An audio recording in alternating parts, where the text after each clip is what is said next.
Next, we welcome a chef who brings together culinary excellence and business innovation. Paul Gurel from the Nestle Professional has more than 20 years of international experience helping translate culinary trends and sustainability into real solutions for food service industry.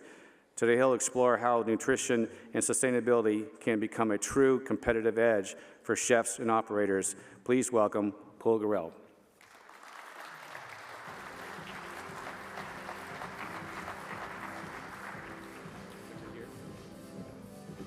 Forward.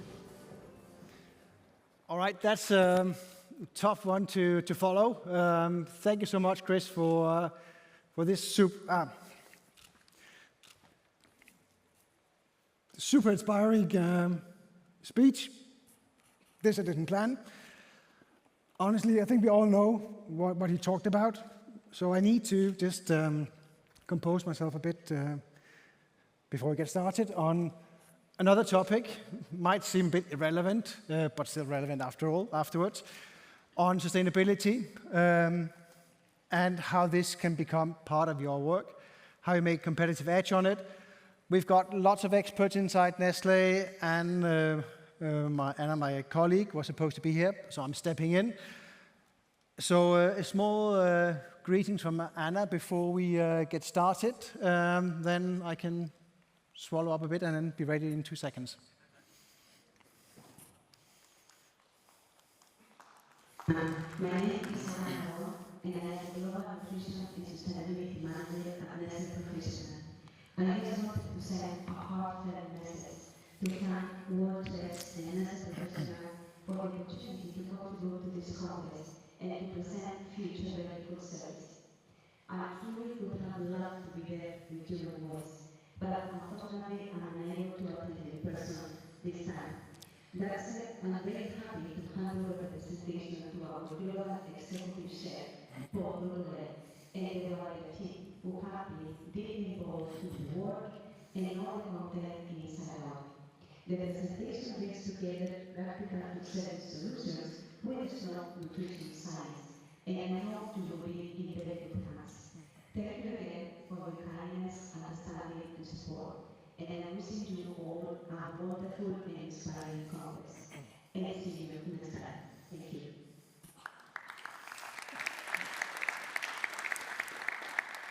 All right, so our food service business is ever changing. Making nutrition part of your value proposition, part of how you compose your menu, how you put it all together. It's not easy, but if you make it part of intuition, being part of the culture and following through on it, here are some tips, ideas throughout this next 17 minutes on how you can embed it in your ways of working.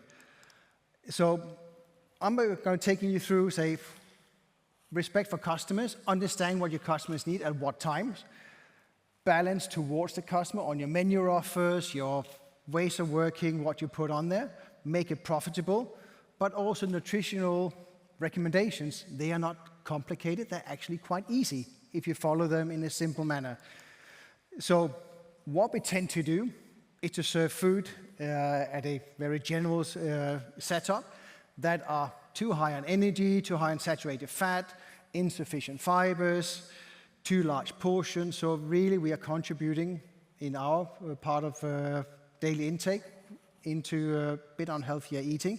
But we can help the guests eat in a much healthier way, which they are actually looking for. They are asking us to take responsibility for what we put on the plate in front of the customers, what offers do we put for them, and reduce a bit of the sodium so they can eat healthier. So what do we need to consider? If we go to a restaurant, if we go on holidays, maybe the consideration for nutrition is not really high on the agenda. But where it is super high on the agenda, if you are working in catering, education, healthcare, there's your responsibility. Whatever gets on the plate is actually what people have to serve. They cannot move. They are in your premises and at your mercy of serving great food that are balanced and nutritiously well-founded. So balanced meals, great taste, as we are all chefs, and respect matters everywhere. Respect the customers, respect the ingredients, and respect how we source the products. So people are looking for specific nutritional benefits in what we serve to them. They're looking for protein, fibers, hydration. So all of the things is what we are providing to them. 41% are asking for more protein, but honestly, we don't need it. We eat enough protein in the meantime, but that's a health perception of I'm practicing, I'm doing my exercise, and I need protein. So fibers is not that well recognized, but we need it. So that comes down to the balance plate when we go further into the presentation. So think about that when we put it together, because that also has a price issue on the way that we compose the meals, that protein is expensive, but replacing that with other things that are better for the nutrition is a benefit for it. If you look at contract caterers, we are being held to super high standards because people are there 5 days a week. They're consuming morning, lunchtime, even dinners and nighttime with us. So it has to be nutritious. It has to give them energy. It has to give it full body and to work all through the day. So we need to do that. And that is how we compose the menus, how we encourage them to have flavorful, colorful, texture-rich ingredients that we put in forward in front of them. So think about that. And at the end, another ways of generating more revenue is looking at the beverages. Functional beverages are something where we can add fibers into the milkshakes. We can have overnight oats, kombuchas, etc. for better gut health. So it's a huge business and a huge opportunity for our industry to grow the revenue with the customers that we have with us. So that's worth a consideration. What we are looking for as chefs and our customers are looking for from us is clean label. We're looking for ingredients that we know, that we can explain, that's got a purpose when we put it on the plate, put it in front of our customers. On sustainability, local produce, don't transport it around the world. Think about the seasons, they're always cheaper. So that makes an affordable and attractive proposition for when you are serving food to your guests. 60% of consumers are looking for highly ultra-processed foods. 51% are looking for healthy ingredients. Are we providing that to them? We can. It's our responsibility to put it on the plate. And the people are also looking for things that gives them the best experience, whatever they put in their mouth, in their bellies, and on their plates. Now, another big thing that we can look through as an industry going forward is GLP-1. So this is the Ozempics, the Wegovy's of this world, where this is not a treatment, it's a lifelong treatment of obesity, and therefore it puts requirements for us on how we put food together. It needs to be having, say, higher level of protein, it needs to be more dense, smaller portions to compensate for the weight loss drugs that makes you want to eat a bit less. They need to drink more to do it. And when we compose our meals, less of the fried stuff, more of the fresh stuff. Make sure that you got the fibers. Make sure that the meals are composed so that it's not too spicy, because also taste palates are changing when you are on the drugs. So really, this is an opportunity. It's a necessity that we need to account for. And if we get this right, also with the smaller portions, we can increase the quality. We can also increase our profitability on the food that we serve. So it's on multiple fronts an opportunity for us to think about it and also show respect and consideration for the customers that are visiting all of our outlets across the globe. I think this one. How do you position yourself for success when you're talking about sustainability, nutrition? It's surrounding you with people that are smarter than yourself. Surround you with people that know what they're talking about, that can inspire you, that can bring you on board.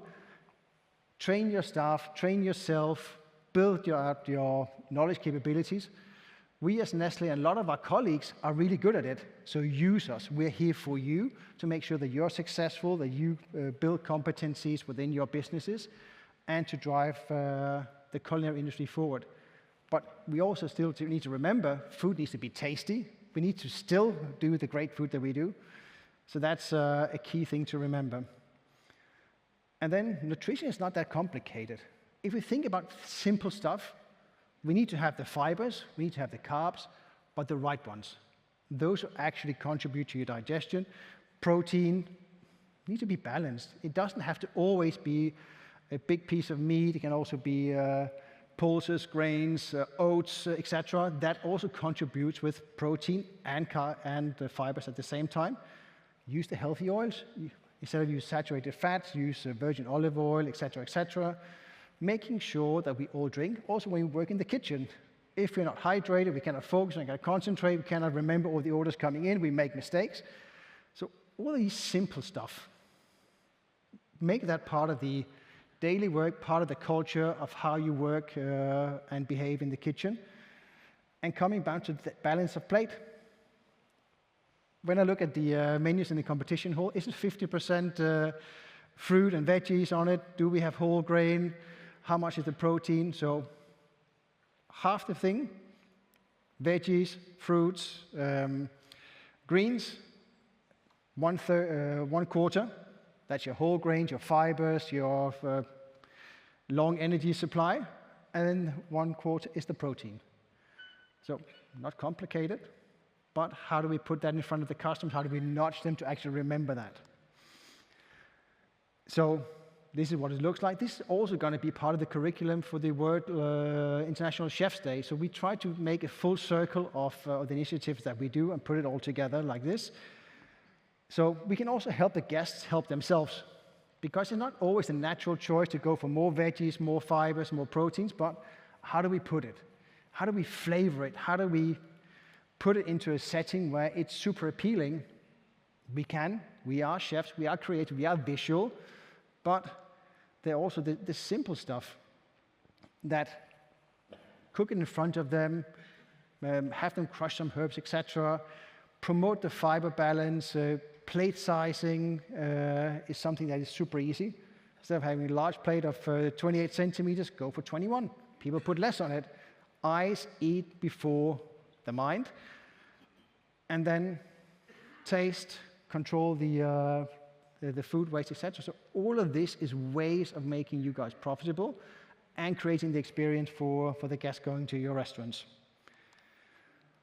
So for you to have a competitive edge, remember one thing: respect your guests, respect what they're looking for. What are the demand moments?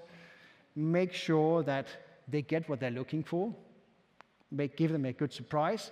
Stay curious on the trends that are coming our ways when it comes to our food, on clean label, on the GLP-1, on the alternative fibers and proteins, etc.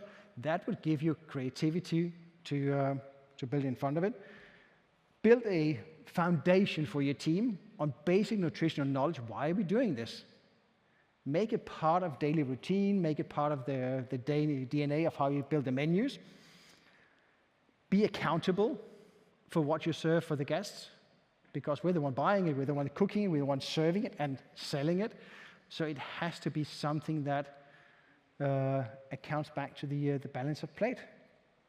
And taste, visual appearance is, of course, overarching on anything that we do, whether it's for a to-go salad, a sandwich, a full meal, or Michelin-star restaurant, and everything that falls between. We are good at it. It's in our DNA. It's how we all started back in the days. So we as Nestle are promoting this heavily. We've got tons of experts. We've got NutriPro, Prime Pro to educate you, inspire you to dig into this topic. This is why we're here. So reach out to us. We are here to support. We are promoting this initiative with the Green Spatula Award, as you saw in the competition area. Again, focusing on how we cook, rethinking it, and putting focus on the green part. And I'm actually 5 minutes ahead, so we have caught up some of the fire drills. So if any of you have got any questions, comments, anything? Other than that, we won back 5 minutes of our lives for Jasper to get in. Hopefully it doesn't put the stress on him.